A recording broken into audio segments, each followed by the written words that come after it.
Welcome to Everything You Need to Know About the Ascension of Humanity, the podcast where ancient wisdom meets modern science and spiritual evolution gets real. I'm Heather, an energy healer, channel, and spiritual coach with Divine Ascension Company. Each week, we're diving deep into the mysteries of human consciousness, spiritual awakening, and the profound transformation happening within us and around us.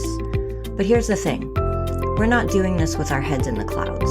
We're bringing neuroscience, psychology, quantum physics, and cutting-edge research to the table alongside meditation, energy work, and timeless spiritual teachings. Because the truth is, the ascension of humanity isn't some far-off cosmic event. It's happening right now in the choices we make, the awareness we cultivate, and the healing we do within ourselves. Whether you're curious about how mindfulness literally rewires your brain, why shadow work is backed by depth psychology, or what coherence between your heart and mind actually means scientifically, you're in the right place. We'll explore practices like breathwork, meditation, and emotional alchemy, not as abstract concepts, but as tangible tools grounded in both spiritual wisdom and scientific understanding. And here's where it gets even better. In our bonus episodes, you'll hear from real people sharing real stories. These are the warriors, the healers, the everyday seekers who've walked through their own darkness and found their light. They'll share their breakthroughs, their struggles, and the resources that actually helped them along the way. Because personal growth isn't a solo journey, and you deserve to know you're not alone. So whether you're just beginning to question the nature of reality, or you're deep in your spiritual practice, this podcast is your companion on the path. It's time to expand, to awaken, and to rise together. Let's begin. What if the key to true freedom is realizing you don't need to fit in? Today's guest, Vinaya, shares his powerful journey of self-discovery. From feeling out of place and seeking external validation, to embracing his uniqueness and finding liberation. We're diving deep into the difference between intellectual understanding and experiential knowing, why true happiness comes from within rather than from achievements or relationships, and the courage it takes to leap from the confined puddle into the vast ocean. Vinaya also shares his work facilitating personal empowerment through psychic crystal readings and 5-MeO DMT therapy, what he calls the God molecule, explaining how entheogens foster unity while psychedelics create duality, and why experiencing concepts like love and oneness is entirely different from just understanding them. This conversation explores becoming the observer of your thoughts rather than identifying with them, releasing trauma stored in the body, and recognizing your inherent perfection exactly as you are. If you've ever felt like you don't belong, or you're ready to break free from societal expectations and discover who you really are, this episode will show you the way. Let's dive in. All right, guys, welcome back to another episode of Everything You Need to Know About the Ascension of Humanity. I have a very special guest today named Vinaya. He's here to share his story with us. How are you doing today? Absolutely fantastic. Wonderful, wonderful. It's a pleasure to have you on the show. Why don't you get us started here and let us know a little bit more about you? Okay, so interesting enough, I would have to start with a question for Okay. your audience. And the question is, have you ever felt or maybe even known deep down that you do not fit? Mm. That what has been told to you, how to be, how to act, what to become, and the whole story, it does not feel right. You do not fit. And yeah, the interesting part of that is I get into my story in a second because I had the same awareness suddenly that I do not fit. And what I understood from with my work with people for over 30 years now, that the reason why we try to fit, even though we know we don't fit, is because we want to be accepted. We want to be loved. We want to have a community. And so we tried and tried and tried. But if you ever felt it somewhat doesn't work, then you're in the same place I was when I was 21. I grew up in Germany and was supposed to be a good German. Didn't quite work. I tried really hard. Mm-hmm. And whatever I did, it did not feel right. No, this is not my way of being. And this way of being doesn't fit with me. So finally, when I was around 21, 22, I really accepted, okay, I don't fit. I cannot be just the normal person just for the sake of being accepted or being loved. And so I started on the journey of trying to figure out who I really am and where would I fit. And funny enough, after like 30 years of traveling around Asia and Australia and America and everywhere, first of all, seeing different ways of living and suddenly knowing, yeah, okay, there is not just the German way or the American way or this way or that way. No, there's many ways of living, even though everybody in the countries tried to fit in the box. Mm-hmm. So finally, I realized I don't fit anywhere. And I understood, yes, no problem about that. I do not need acceptance. I don't need to be loved because I found the acceptance in myself and I found the love in myself. So suddenly, okay, after 30 years of traveling around, I finally realized, yeah, none of us fit in a box because always, or let's say never, does a carbon copy of something else. Everyone, everything in existence is unique. Mm-hmm. So trying to fit in a box, it's an exercise in uselessness because it doesn't work. Because we are different. All of us, we are different. We are individuals. So accepting that you do not fit, that I am different, I am unique, is the first step to become free, free of the programming, free of the box, Mm-hmm. and create a life you feel is right for you. The way you speak, the way you act, the way you dress, what you do has to come out of your uniqueness. It might be somewhat similar to other people, but it's still different. It's still unique. And to evolve, for the humanity to evolve, and for the collective consciousness to be raised, the frequency. In my book, it's very important to accept my uniqueness, live that difference, and then I also can accept everybody else. Because, okay, this is your way, not a problem. Mm-hmm. I'm doing my way, you do your way, and we can still live together and be in harmony by just being ourselves. Life would be pretty boring if we were all the same. And I agree. I don't think we were meant to fit into little boxes.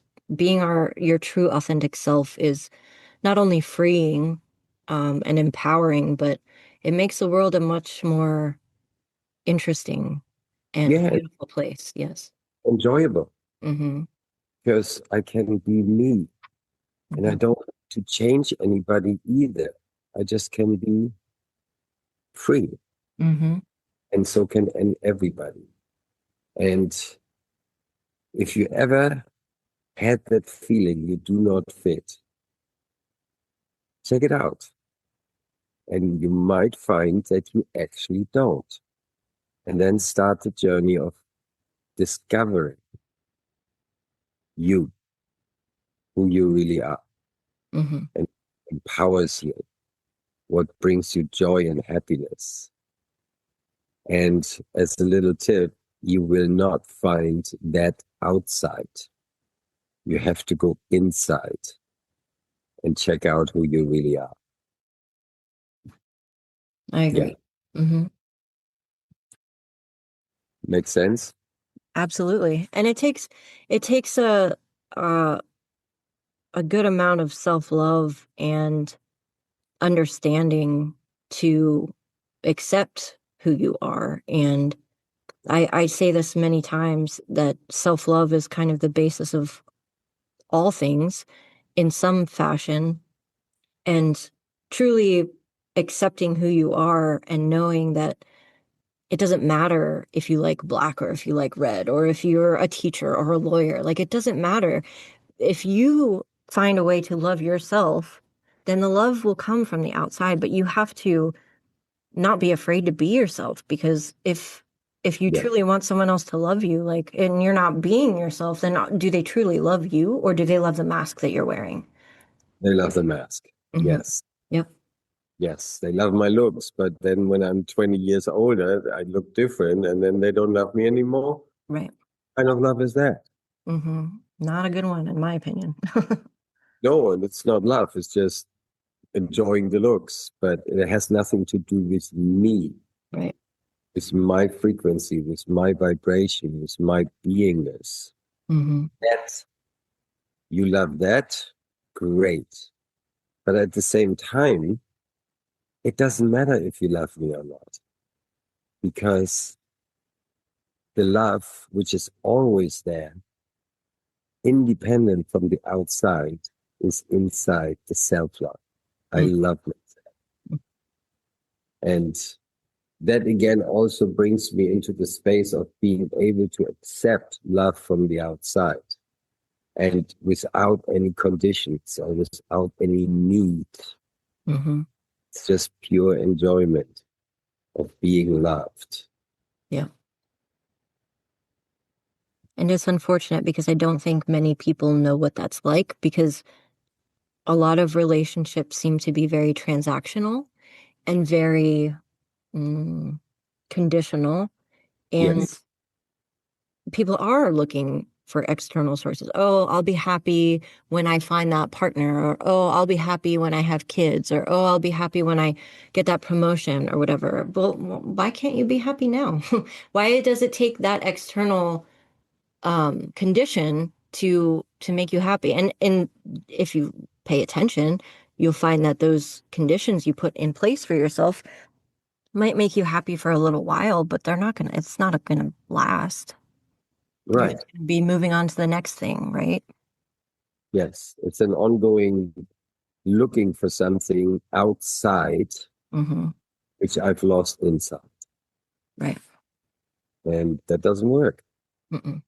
It works temporary, yeah, okay, for 5 minutes or 1 month or whatever. It's great, but then what? But finding the love inside, accepting yourself the way you are. And on top of that, maybe it's a good understanding that existence does not create anything imperfect. Mm-hmm. The perfection is there. We've just been told that we are not because, you know, for whatever reason, my mother said I have to grow up or I have to grow or the guru or this or that means I'm not perfect. Mm-hmm. But the higher authority in my book is existence or God. And God does not create anything imperfect. Everything has a place, everything is needed. So maybe also accepting that and really stepping into this feeling of, yes, I'm perfect. Okay, my mother doesn't think so, but that's her story. In my story, wow, great. Mm-hmm. So what did you do when you realized I don't fit in anywhere? I don't fit in these boxes, and you did your travels. Through your travels, how did you get from that point? of I don't fit into that self-love and acceptance?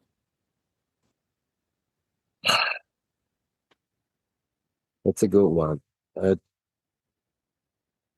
I think it was just a moment where I realized that it was not necessarily a slow progress or a fast progress or a different meditation or this or that.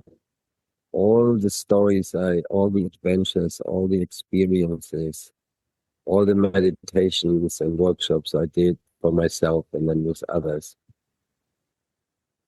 it was basically just suddenly there. Mm-hmm. Wow. Yeah. Great. And lately, or a little while ago, somebody asked me, if you could, what would you change about yourself? And I looked inside and I go, nothing. There's nothing to change, which doesn't mean that I'm not changing, Mm-hmm. not changing to become better or what. I'm just changing because the life experiences and, yeah, understandings and awareness exercises and awareness moments do change me. But it's not that I need to change. Mm-hmm. I really accept that, yeah, it's perfect. It's great. Wow. Thank you, existence. And And that's got to be a very freeing moment too, to come to that realization, to be like, yeah, everything is okay. Like, I don't need to do anything. Everything is great. Everything is fine. yeah, yeah. And not only that, when one is in that awareness, when one is in the present and not in the past or the future,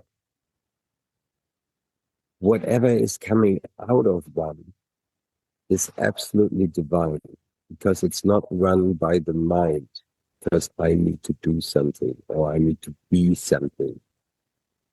It's just existence flows and puts me in a different space. Mm-hmm. And yeah, and it gives you a freedom, nothing to worry about. I don't need to intensely bite into a goal and work my butt off to achieve something because I want to be somebody. Mm-hmm. I am already somebody in my book, in my life. Mm-hmm. And that's the most important thing because who is the most important person in the universe? That is me. Mm-hmm. And for you, it's you. Right. Freedom. Freedom from programming, freedom from the box. And okay, it does take courage. Mm-hmm. But I recently saw a beautiful little movie clip where there was a little paddle at the ocean, but separated from the ocean by a little bit of land. And in that puddle was a fish. And the fish was swimming around and around and around and around. And at one moment, took the courage to jump out of the water, wriggle its way across the sand into the freedom of the ocean. And that's a good metaphor for like, why would I want to get out of the box? Because then I'm free and I have the whole world, I Mm-hmm. have the whole ocean to play and to be in. So when you came to this realization, how did you see it transform your reality, your world, the way you experience life? Interesting. What comes to mind is I was I'm living in Mexico at this moment, and I was in Tepoztlan. I was walking down a little alleyway, and I realized suddenly the thought comes, oh, this could be anywhere on the planet. And then I saw myself in a bubble, knowing, experiencing that yes, I am on this planet and I am in my separate or in a separate dimension, in a separate reality. And that really was a wow experience because yes, I can be in two places at the same time. Mm. And yes, I'm a human. Yes, I can get annoyed and I can get angry, get frustrated, but it is totally going away and falling on the wayside because I don't really have anything to do with this 3D reality because I'm also in a different reality. And yeah, it's just amazing. How does it change? Did it change my life? Another level of freedom, another level of joy got opened, Mm-hmm. a level of contentment, easiness, relaxation, because I have nothing to do with the story. I live here, I participate in it, but actually, that's not my story. I Mm-hmm. don't know if that makes sense, but It does. okay, cool. So, what else would you like to share with our guests, with humanity? What what would you like to tell everybody?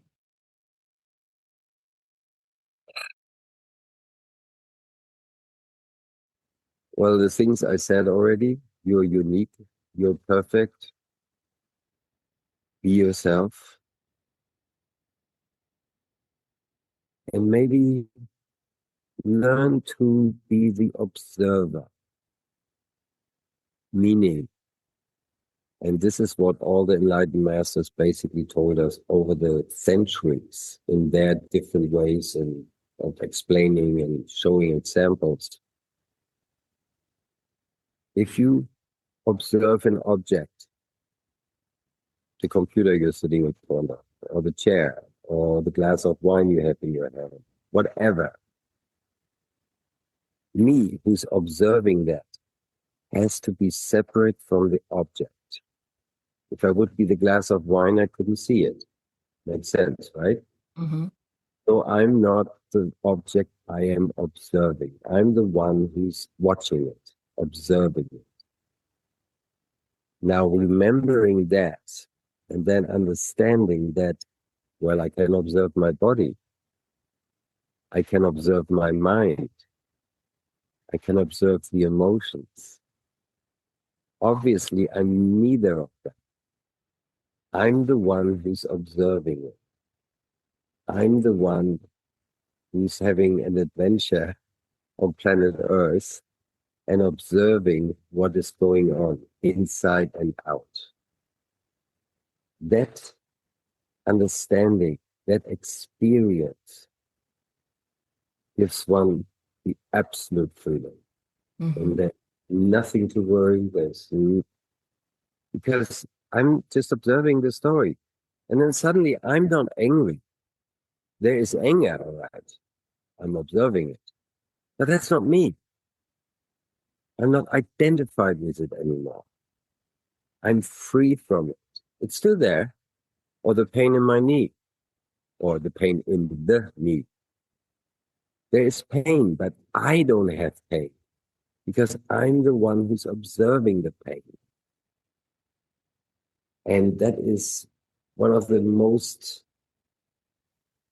momentous moments I had in my life when I really understood that. And by and by, always remembering to be the observer, the watcher. Mm-hmm. Then suddenly, wow, yeah. Yeah, I agree with you. And That it's a hard concept for people to embody, but once you kind of wrap your head around that, um, I've found that it does come a lot easier as time goes on, the more you practice that kind of train of thought. And it's like, okay, yeah, I'm here. I'm an eternal being having a human experience. And yes, I'm here to feel these emotions, but my body is just a vessel. It's an avatar. It's a game piece for this experience. And yeah, I'm like you said, I might have pain in the knee, but I don't have pain in my eternal soul. The part of me that goes on, who's after this game is over, doesn't like it's not what yeah, identifies you as who you are, right? It's just an experience. yes. Hmm. I would rephrase it a little bit. It's not I don't have pain, but there is pain, Right. which is being observed. Mm-hmm. And I do have on my YouTube channel a 5-week course in practicing to be the observer. Okay. And quickly, the first week, it's like each week you do one exercise every day. And the first week is you have to watch a movie or a TV show. And when you sit down, you become aware that you're sitting on the couch observing a video, seeing a film. And I guarantee you, at one point, you either get angry because the actor is pretty stupid or acts stupid, or I'm getting sad because there is a tear moment which triggers something in me.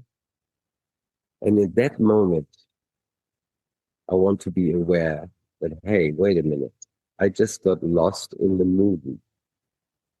I am actually sitting on the couch observing a story which is unfolding, Mm-hmm. triggers something in my body. But I'm not there. You hear what I'm saying? I do, yeah. So that is a wonderful exercise to just come back to oneself, come back to the observing when something from outside is triggering me, which has nothing to do with myself. Mm-hmm. But I'm not in the mood. Right. So that's the first week. And it gets easier and easier, and we get less and less identified with the story. There might be still emotions coming up, but I'm observing them. And then maybe I can become aware, why is this triggering me? What kind of program is going to be opened up and running right now? And so I become more aware about my programming. Mm-hmm. And then when I'm aware that, oh, wait a minute, this is a story from my old man, then I have the ability to decide if I want to play that game or not. Or do I want to see how do I really feel? Would that really trigger me to be angry? Or maybe I'm just in the space of I would laugh about it. Mm-hmm. So it's an ongoing journey to look inside and see and observe. And there's no need to fight. There's no need to repress the emotions or anything. It's just an observation. Mm-hmm. They go in their own time. The pain will leave. The anger will leave. The joy will leave. I am just present. Hmm. Awesome. So you mentioned this 5-week course on your YouTube channel. Do you do anything else to help people kind of embody these concepts? Yes. There's a few ways. In the past, for the last 30 years, was psychic crystal readings, where I connect energetically with a person, and I'm just basically a medium or a channel, or I don't even know, for the higher self of that person. Mm-hmm. And what comes out is often, but not always, their gifts, but definitely the next steps, how they can empower themselves and become free from themselves, which I mean, free from the program, Right. what we think we are. Mm-hmm. And I do coaching where we, over a period of time, always look once a week what's up now, what's the next meditation, what's the next awareness exercise, whatever. Because we're all unique, so everyone has different steps to take to become more and more free. Mm-hmm. And shifting for the last 6, 7 years with my partner, we do 5-MeO therapy with individuals and couples, which is an amazing tool, a natural medicine to release trauma, which is one thing which keeps most of us from actually stepping out of the story, because trauma is stuck in the body. we're in a situation where we either naturally would either fight or run away, but we can't do neither. So we freeze, and then energy stays. So that needs to be released out of the nervous system and out of the cellular system. And this medicine, the 5-MeO, is very amazing for that, because innately,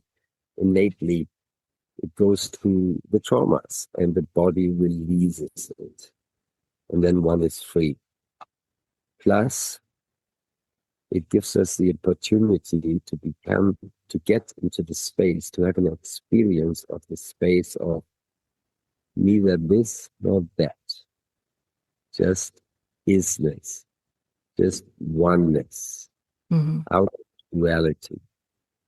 And once we have that experience, not the knowledge, I'm one with everything, or I'm just love, or all these understandings from the head we have, they're kind of important in a certain way, because it opens the door to, like, oh, maybe I look into this direction. But we need to embody it. We need to experience it. And there's a huge difference. Best to explain is like learning about love. Love is wonderful. Love is needed. Love is this. Love is that. I really don't have a clue what love is until I fall in love. Right. You have to feel it. That's this idea, right? You want to embody it. You want to experience it. 5-MeO gives us the opportunity to do exactly that. Wow. Awesome. Yes. Cool. So do you have a website or any way that people can get a hold of you if they want to learn more about your services? Yes. My website is psychiccrystalreadings.com. And my Instagram is psychic.crystal.readings. And I have a YouTube channel which is called Karmic Awareness Cabalist. Yeah, the website is the easiest way to get in contact with me. And there I can then share all my links. And Facebook is Satyam Vinaya. That's Satyam. And then Vinaya, Vinaya. Yeah, but the easiest would be over my website, psychiccrystalreadings.com. Awesome. So with the medicine that you were just talking about, the what's it called? Yeah. What's been your most interesting experience helping people with that kind of modality? Every time it's amazing. It's a 7-week container, mind you. It's not come here, smoke a pipe and go home. It's a 2-week preparation time online, where one gets clear about one's intention, why does one want to do it, and preparation, medical intake. Then the person or the couple comes for 1 week here in person, where we have 2 medicine journeys and integration and various exercises. My partner is actually the one who's facilitating. I'm more like a helper and space holder. And she does somatic therapy and trauma-informed therapy. And then there's a 4-week integration process, because if we don't, once we take this medicine, the neuroplasticity in our brain is just very, very flexible. So we want to bring in new pathways. So depending on the individual, there's various ways of doing that, so that we can integrate that experience into our lives. And the most amazing, they all are. The people come out of there like, wow. And not just grateful, but changed back to their original self. And then integrating that, they're on a wonderful journey. Yeah, It's that an sounds like an amazing journey. What's that? It sounds like an amazing journey. I've always wanted to get into plant medicines and like ayahuasca or something along those lines to help people with that kind of experience. Uh, So it's fascinating to me to hear the stories and how it helps people. and I have to say, it's not a psychedelic, the 5-MeO. It's an entheogenic. Okay. Psychedelics still keeps us in the duality. Yeah, we go into different realms, see things. We're still in the duality. Whereas an entheogenic brings us into the oneness. So, and it's not psychedelic. One does not have any visuals necessarily, maybe a little bit, but not really. It's not, yeah, like an acid trip or ayahuasca. We worked with ayahuasca together like for 15 years and came to know 5-MeO, and that was like, it's called the God molecule Right. because we experienced that. So is it derived from DMT? No, Is it- no, it's not. no, it's Because I've heard that called as the God molecule as well. yeah, and as DMT is still a little bit in the realm of duality. It was found original in the bufo frog, a toad Hmm. in the Sahara desert, and they have a secretion which gets dried and smoke that. And quite a few years ago, it was synthesized, which is more palatable because the bufo itself has some other ingredients which people who have problems with their heart or some other problems, like the medical intake we have is like 90 questions. Like we really have to go deep down so that we are really sure it's safe. Hmm. And the synthetic is basically just the 5-MeO DMT. Gotcha. It's way different than DMT. It's a totally different story. Gotcha. And if you ask me to describe it, impossible. If you have to ask me. I totally get that. Yeah. Awesome. Well, thank you so much for coming on the show today. It was a pleasure to speak with you, and I'm going to make sure that your links and everything are in the description so people can find you. And I'm going to check out your YouTube channel as well. Thank you. Yes. Awesome. Uh, yeah. Ah, maybe just a shout out to the courageous souls who came to planet Earth in this time. Mm. You are courageous. You are needed. And you are wonderful. Thank you. Truer words have never been spoken. I can say that. All right. Thank you so much. Thank you. Thank you so much for hanging out with me today.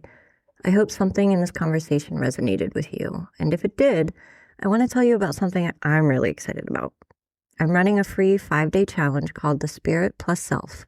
5 days, 5 practices, a real foundation for your spiritual awakening. We cover mindfulness, energy work, heart opening, intuition, and manifestation. All the things I wish someone had walked me through when I was starting out. It's completely free, and it starts March 3rd. You can sign up through the link in the show notes.